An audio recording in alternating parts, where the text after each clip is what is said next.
it's important to acknowledge your emotions. That's kind of like the first step. Once you acknowledge the emotions, then ask yourself questions about what's happening. Am I happy with the choices that I made today?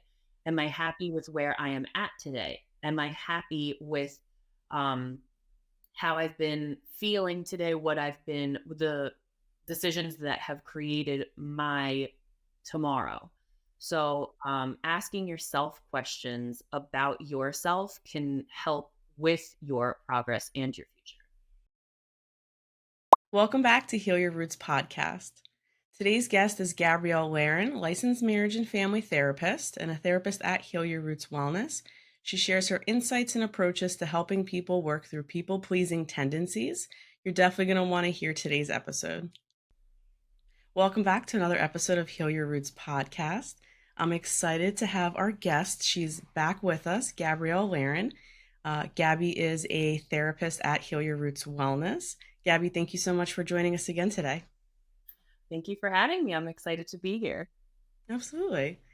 So even though we had you on before and you shared a lot more about your background, for first-time listeners, can you share a little bit about yourself and who you work with? Sure. So, I am a licensed marriage and family therapist, and I work with individuals. I actually have been in the field for about 13 years, working with all different types of positions, anywhere from inpatient hospital to rehab to in-home therapy to family-based, all over the place. Um, so definitely well versed.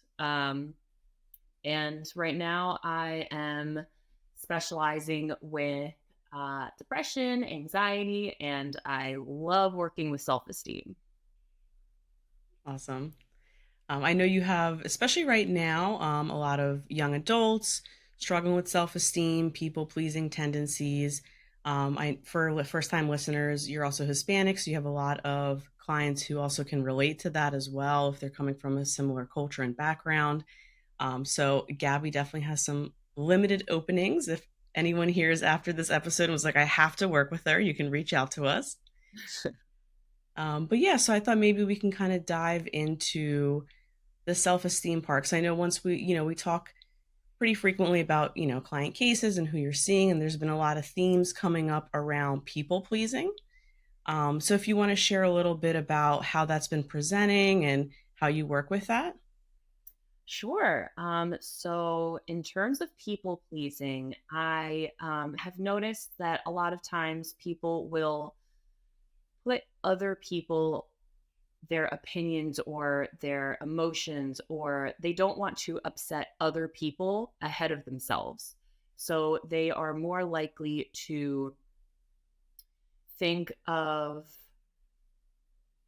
pleasing someone else over themselves. They will sacrifice their own emotions over somebody else's. Yeah. And so, for listeners out there, I am a recovering people pleaser, still working through this. So this definitely hits home. But thinking about how you share like people pleasing for those who are listening is really just prioritizing other people and what they want, how they feel, what they're looking for over our own needs, right? And maybe we can talk a little bit about how we think this develops in people, right? Because there's a lot of overlap between different personality types or traits and how we grew up and the way our family kind of raised us and the culture around that to develop these people pleasing tendencies.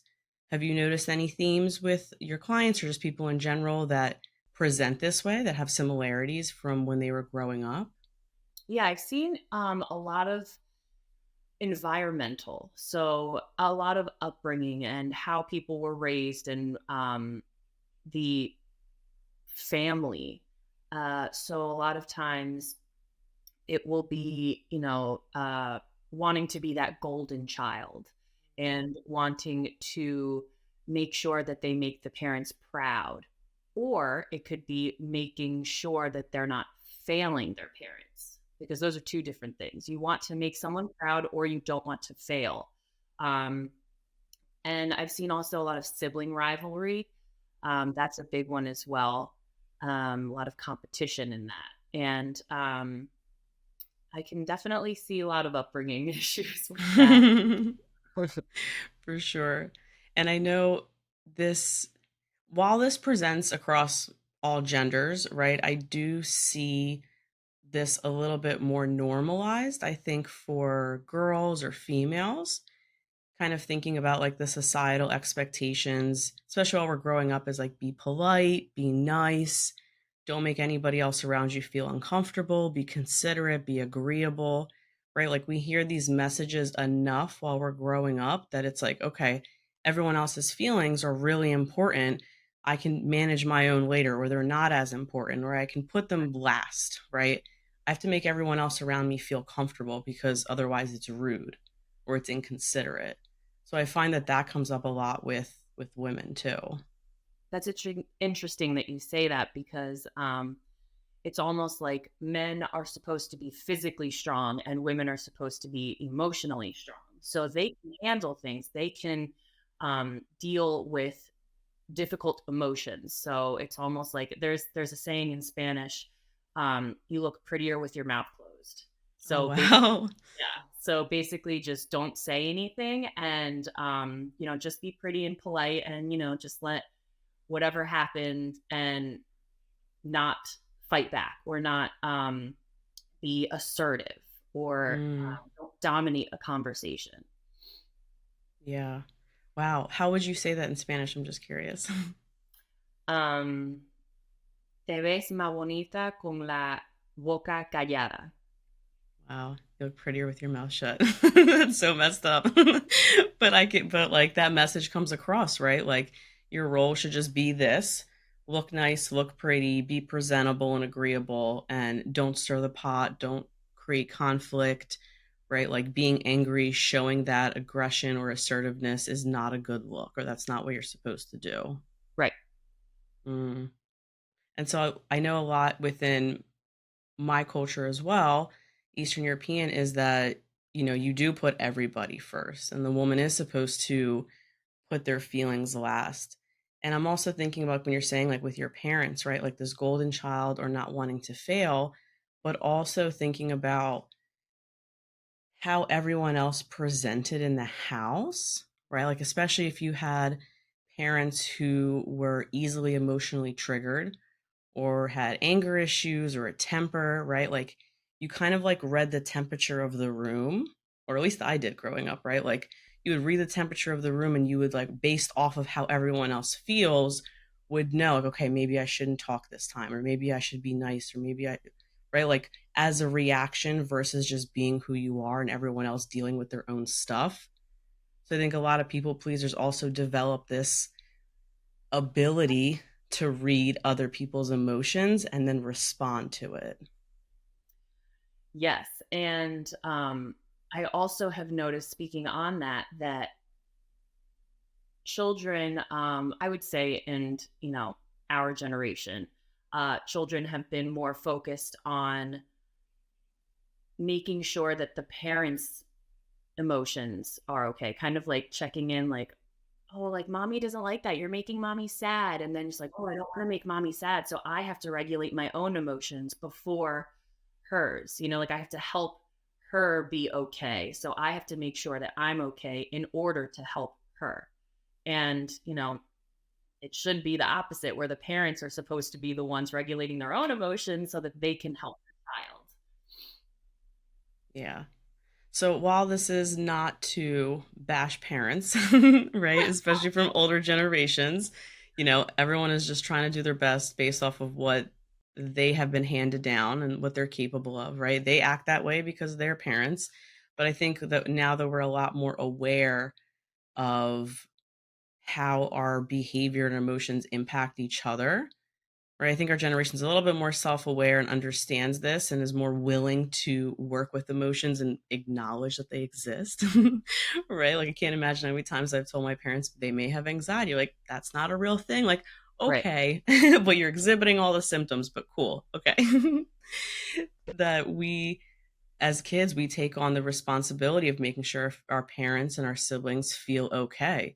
I think that's like the early onset of like learning these tendencies, and now we go through adolescence, now we're adults, And now we're in relationships with people where we sacrifice so much of what we want, and we're just doing things for other people that don't really align with who we are or our morals or our values. And now we're just like in really unsatisfactory relationships.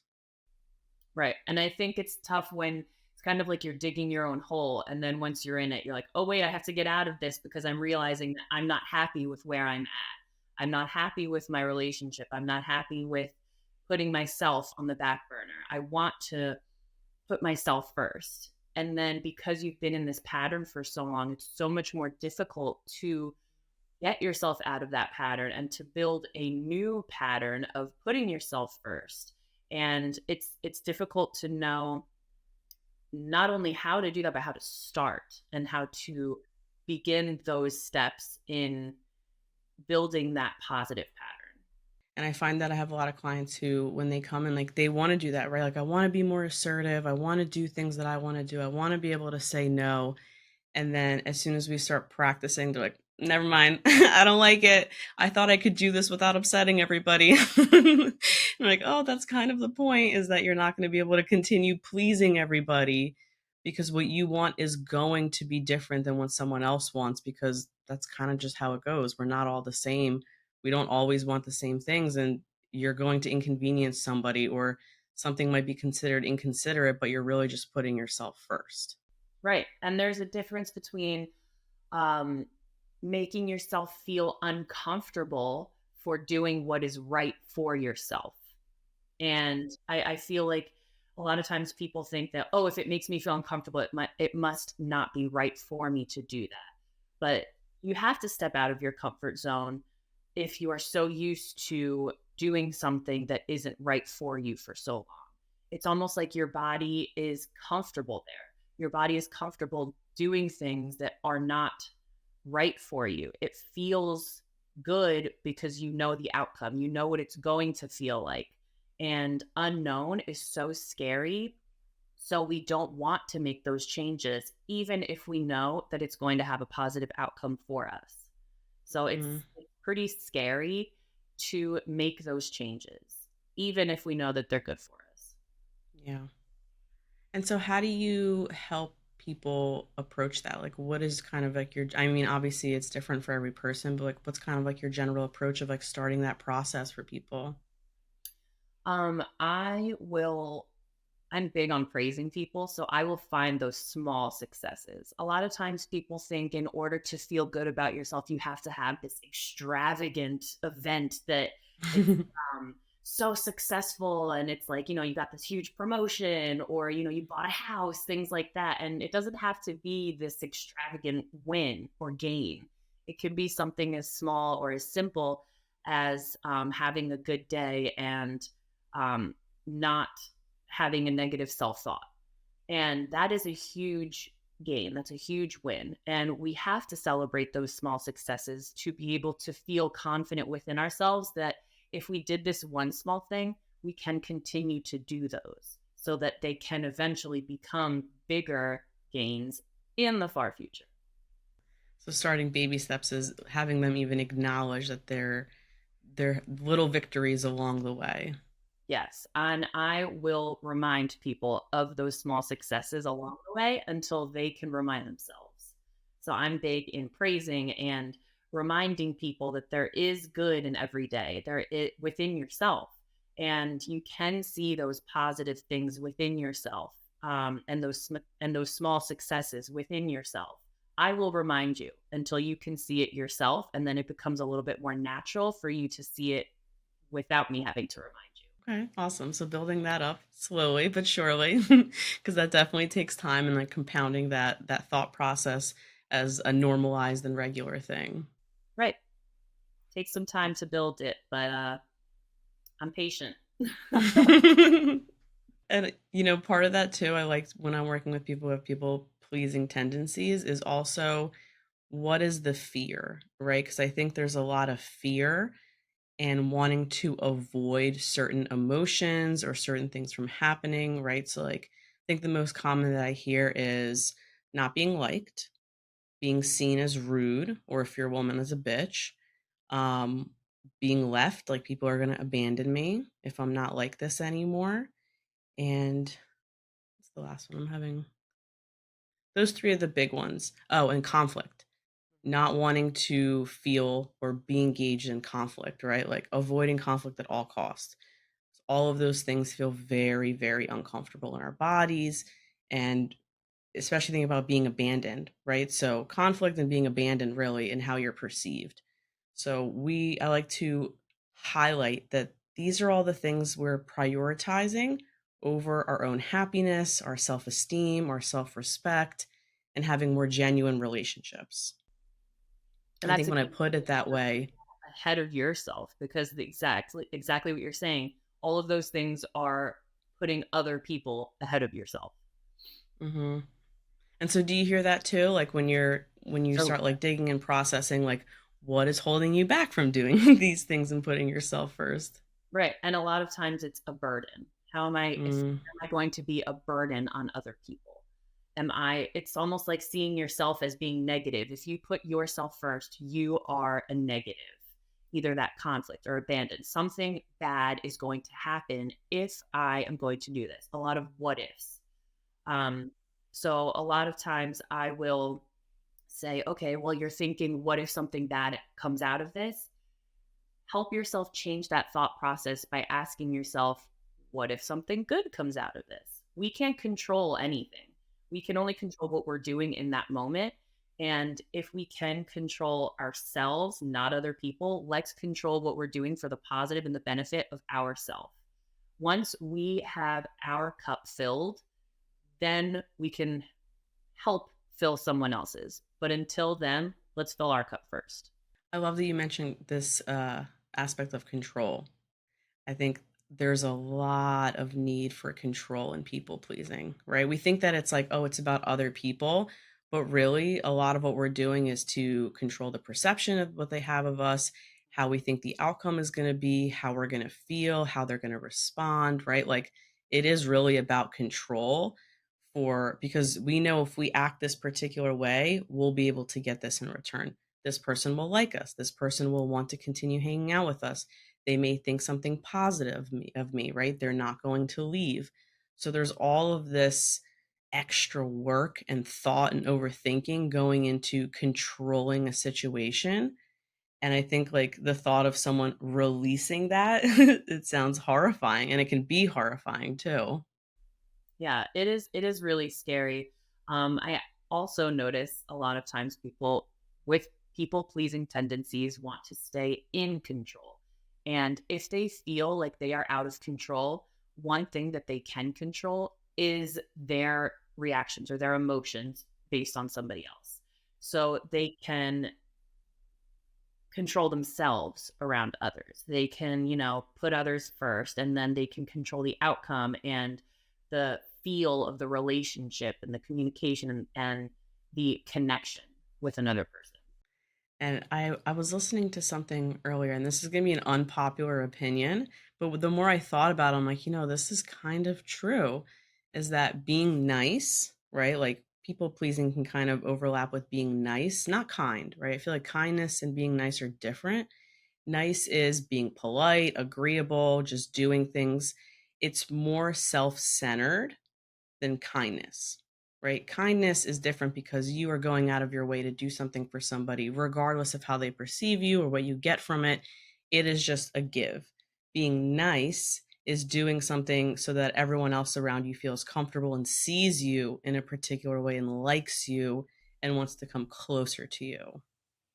I 100% agree with that. Nice is more on the outside, it's more surface level, where kindness is internal. It's who you are as a person, where you want to be a genuinely kind person because that's just how you are as a person. Nice is more like, oh, I am so happy to see you. While on the inside, you're like, I can't wait to run away from you right now.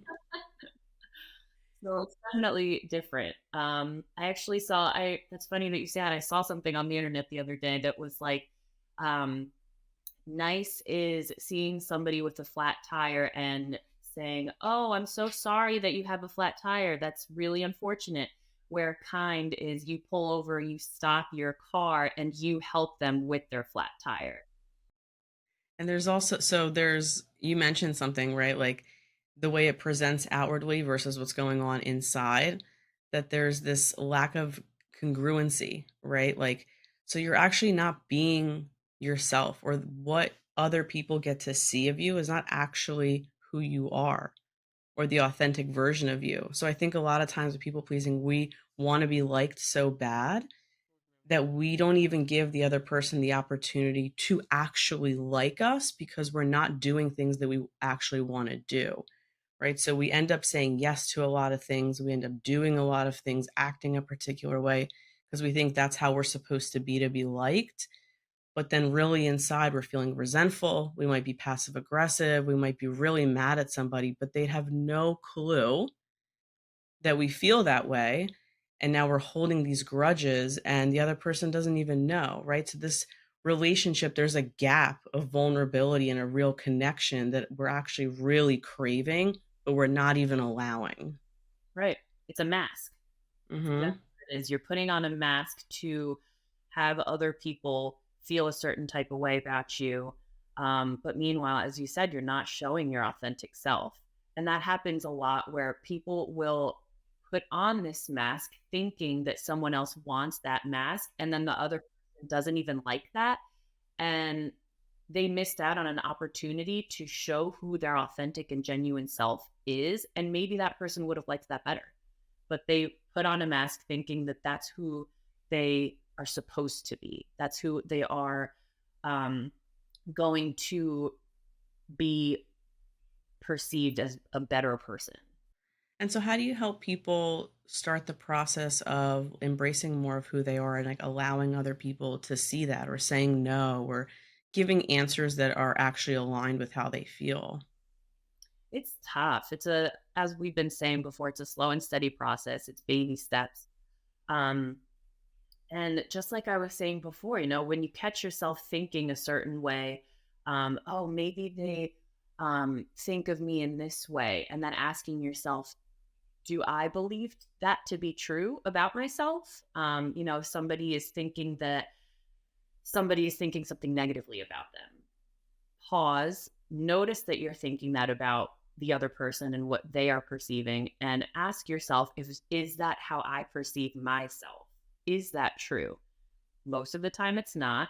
So it's just a gentle reminder to say, it's not true about myself. And even if somebody else is thinking that way, I don't believe that about myself.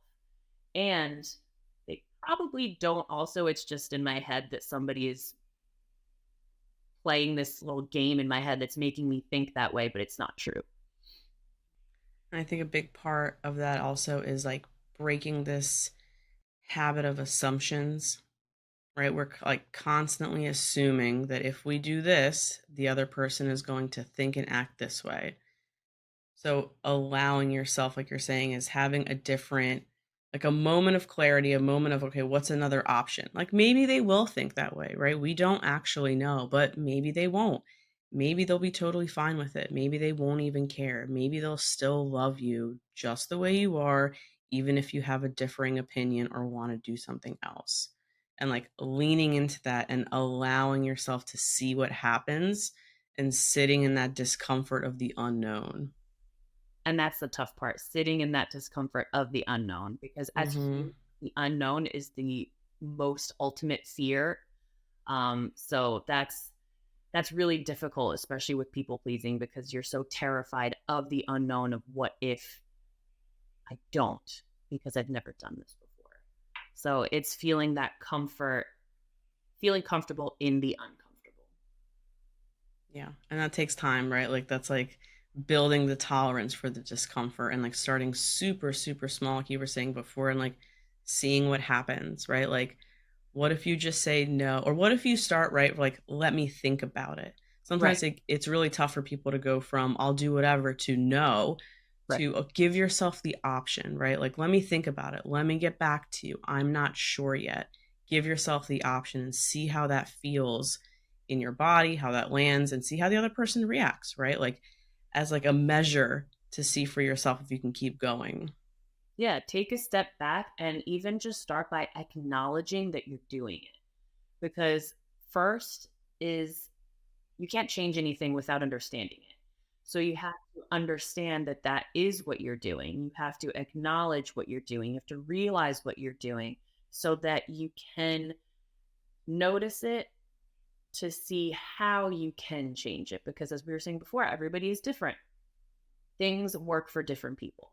So people have to notice what they are thinking, what's going on in their head. What am I feeling right now while this is happening? What is my body feeling? So that once they acknowledge and notice it within themselves, then they can start making changes towards progress. Yeah, that makes me think about like just having that, bring that awareness to know like, okay, I'm saying this thing, but how do I actually feel? Am Exactly. I doing this again? Am I thinking one thing and wanting something and doing something different? Like, how many times can you catch yourself thinking and acting not in congruency, like incongruent, right? If you can even just start with that, right? Like, you might realize how many times you're doing this and almost be shocked that, like, wow, all my decisions or a lot of my decisions are not actually what I want to be doing. Right. And I love that you said that because it's also, I'll tell people to ask themselves questions while things are happening. It's important to acknowledge your emotions. That's kind of like the first step. Once you acknowledge the emotions, then ask yourself questions about what's happening. Am I happy with the choices that I made today? Am I happy with where I am at today? Am I happy with um, how I've been feeling today? What I've been, the decisions that have created my tomorrow. So, asking yourself questions about yourself can help with your progress and your future. So taking inventory, right? Like, not even just in the moment or reacting, but like pausing later and reflecting. It's like a Right. lot more reflection too. I know a big part of this is setting boundaries. I know that's like the buzzword, right? Setting boundaries is like almost gone too far at this point. Yeah, I feel like some Um, people don't even know what it means really at this point. no, it's like, no, you can't do this, and that's it. My therapist said I'm not. No. Right? But what would be kind of your approach for setting healthy boundaries while taking into consideration, right? Like, we are social beings in relationships, and like, we don't always need to set super rigid boundaries, but starting with something that feels comfortable. Right. And I would even say, how we were saying before, don't fill from an empty cup. Make sure that your cup is full before you fill someone else's. Because of course, as you're saying, we can't be so rigid and just saying no, no, no, because then you're going to lean towards the opposite side of being more selfish.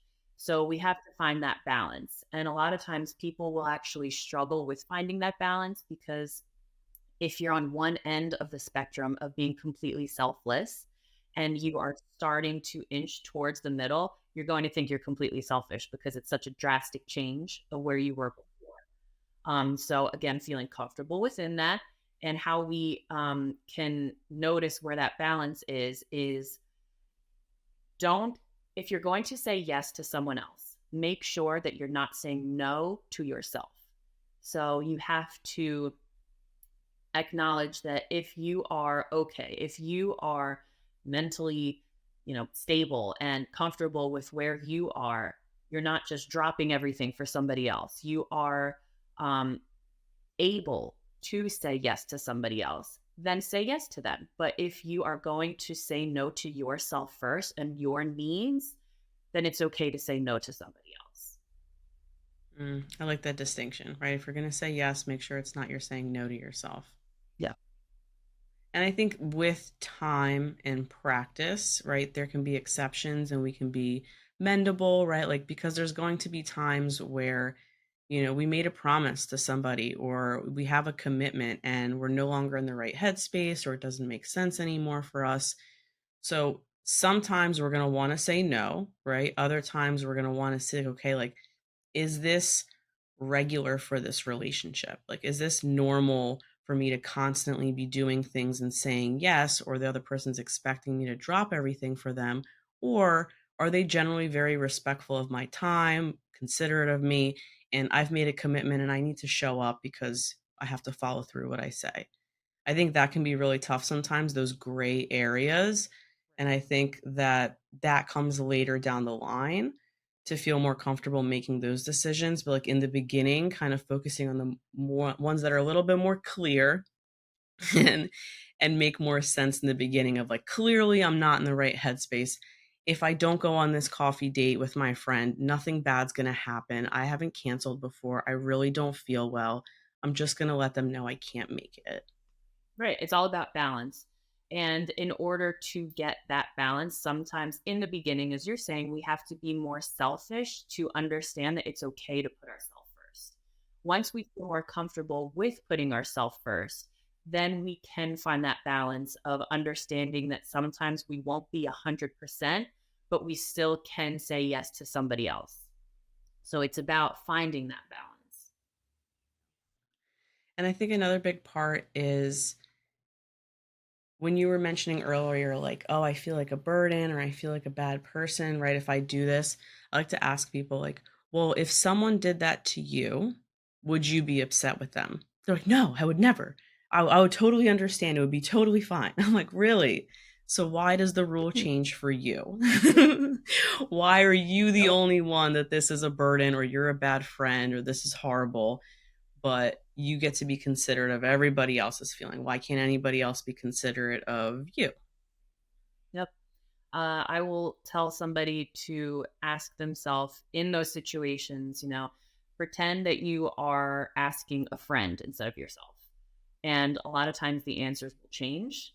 If it's somebody else, then no, no, it's okay. Everything would be fine if they did that. I wouldn't care. Okay, well, maybe treat yourself as that friend.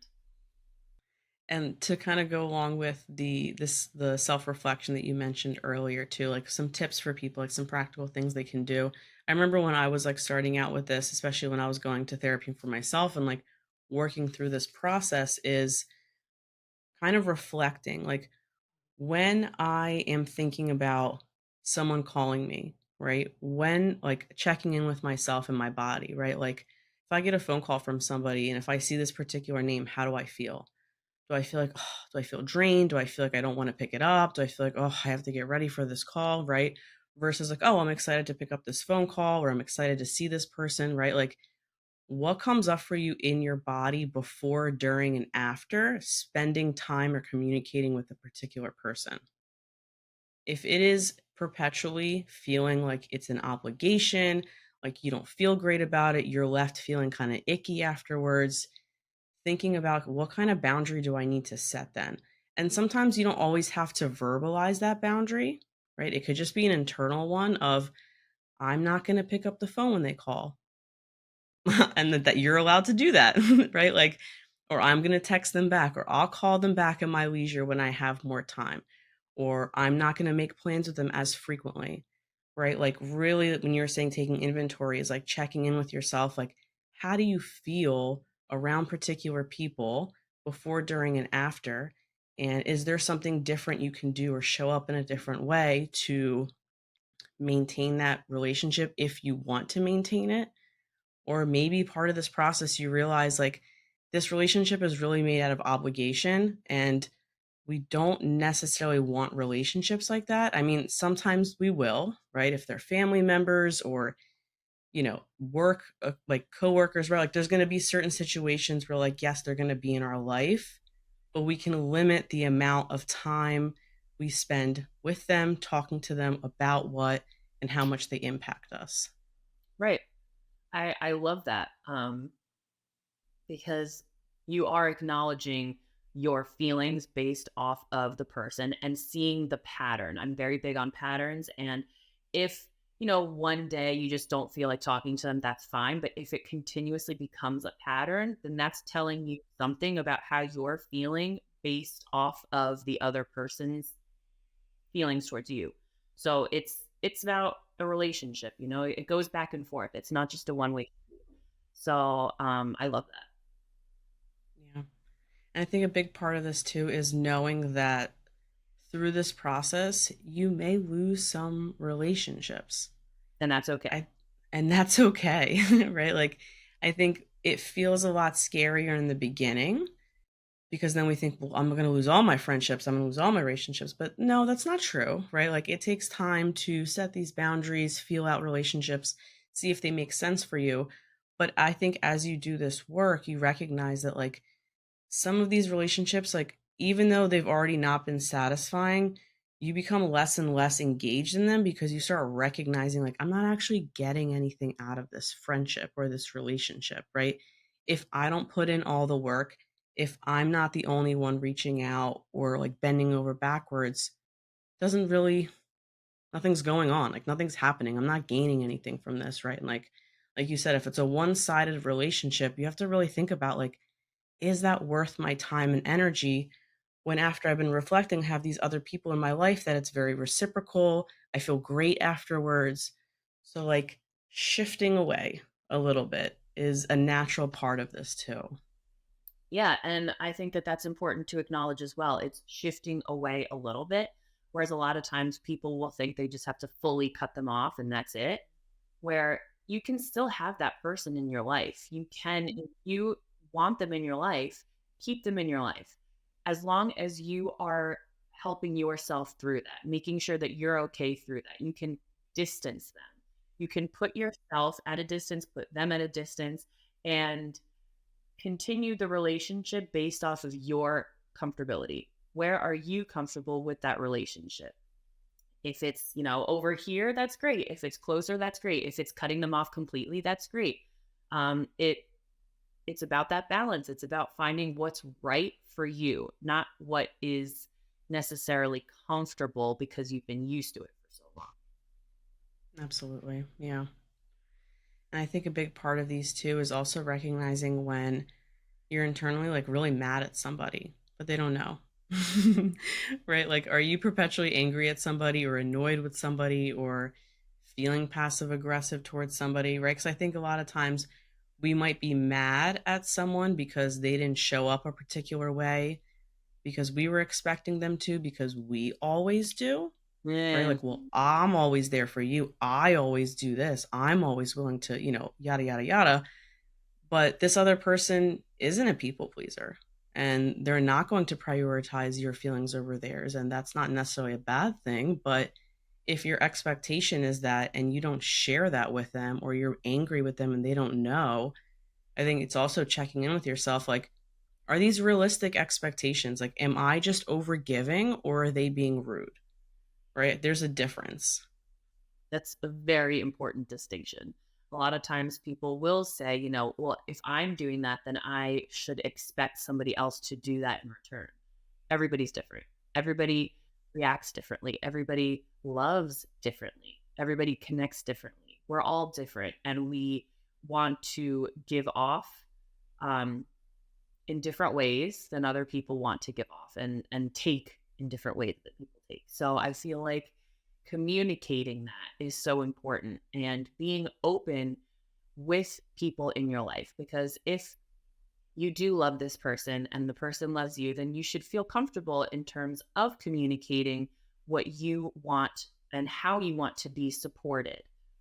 Because then you can develop a stronger bond with that person.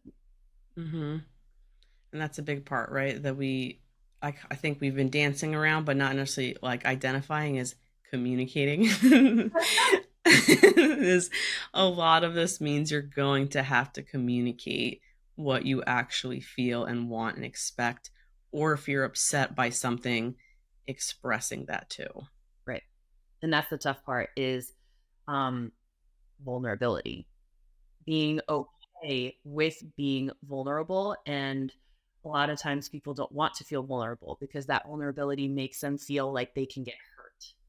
And what we were saying before, that people pleasing is the same fears of, or similar fears of feeling vulnerable. They don't want to feel like they could get abandoned, or they don't want to feel like there is going to be conflict within that vulnerability.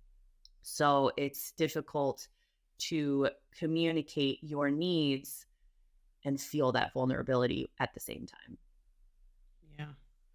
So communicating, vulnerability, all these fun things that everyone comes to us for. We'll help Right, but you it's out. all right, but it's also reminding people like these are baby steps. Like no one's trying to rip the band-aid off. This It's is a impossible. process. It's not going to Yeah, work. like no. And you're not going to stick with it, right? If we just rip off a band-aid and be like, go tell your best friend you're sick of their shit and you're right, like, no, we want to ease it. I mean, eventually, yeah, you want to tell them, but Right. in a different way, you know? Follow the baby steps first. That's Yeah. And I think a couple things that really helped me through this process that I've kind of relayed to clients too is it's hard to trust somebody when they're constantly people pleasing. And there's also an unpopular opinion, right? Is if you're not genuine with how you feel, and I know that you are scared to tell me how you feel or to tell other people generally if you're upset by something, I'm going to have a harder time trusting you when you tell me, oh, everything's fine because I don't believe you, because I know that you're not likely to share if something's upsetting you. And I know that because that's how I used to be, right? Like, oh, it's fine, it's fine. And like, you can't really build a lot of trust off of that when later you realize, no, it wasn't fine. And I wanted to know if I hurt you and I gave you the opportunity, but you still didn't tell me. For people to like recognize, not to make them feel bad, but to realize, like, it doesn't make you come off as trustworthy if you're never upset by something when clearly you are, or clearly someone in this position would be. And that would be a perfect example of a baby step. If somebody is giving you that opportunity to share that, take them up on that. And you don't have to just unload everything, but share a little bit at a time so that you can release some of that pressure. You can release some of that within yourself. And it's going to feel very uncomfortable. But as we were saying before, you're going to feel uncomfortable, but it's right for you in the long run. You're going to have this release and it's going to feel like a stronger connection with that person once you're done. And you're going to feel better about yourself because that confidence is slowly creeping up. Yeah, right. You can be like, whew, I did this scary thing. It's not about the outcome or the result necessarily because we can't control how someone's going to react to it. We just cannot. We have to release that. But I can be proud that I did a scary thing. It was uncomfortable and I leaned into it. And that's a big deal. Exactly. And that is so important. A lot of times people will focus on the outcome, but it's so important to acknowledge that even if you're going to upset somebody else, you are making yourself better. And kind of like a final note of this is to not take things so personally. Easier Which I said than mean, done. listen, much easier said than done, right? But I think when we recognize that like everyone is kind of just trying to do their best based on like their level of awareness and healing and understanding and relational skills, everyone is in a different spot and have other things going on in their life that we really may not know about. So if someone acts a particular way, instead of immediately personalizing it and saying, oh, they must be mad at me, they must hate me, I must have done something wrong. No, maybe there's just something else going on. And, maybe if they are upset with me because I needed to do this thing for myself, like, okay, like releasing that control, releasing that need to be perceived a particular way. Like, I'm not going to take this personally. They're allowed to be upset with this behavior. It does not make me a bad person. And that's very important. And also it's not going to last forever. And if it does last forever, maybe that relationship isn't right for you. There you go. Feelings are temporary, everybody. And they're a roller coaster. They will go up and down, and sometimes those negative emotions will come back. And then once we process them, we'll learn how to deal with it again. There it is. So, Gabby, is there any final tips or notes for the listeners around this topic, or anything you'd want to share with them?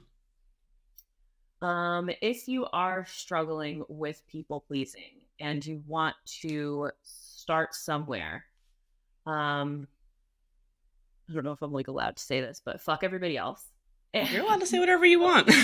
This is not a censored podcast. The first step is tell yourself fuck everybody else and put yourself first. Once you start feeling a little bit more comfortable with that, then you can start to get that balance and understanding, okay, now I am more comfortable with that and I can start to understand how to keep the balance of putting others first and putting myself first. But first, fuck everybody else. And then later it's like, okay, well, I can give a fuck about you and maybe Right. you, not so much over there. Find that balance afterwards. That's awesome. Gabby, thank you so much for being on with us today. I think this has been really helpful and insightful. I hope listeners really get a lot of information from this. If anyone wants to work with Gabby, she has a limited availability. You can definitely reach out to healyourrootswellness.com to schedule a consultation and work with her. But Gabby, thanks so much. Thank you. I had a great time. If you enjoy this episode, please remember to like, subscribe, and share so the message can get out.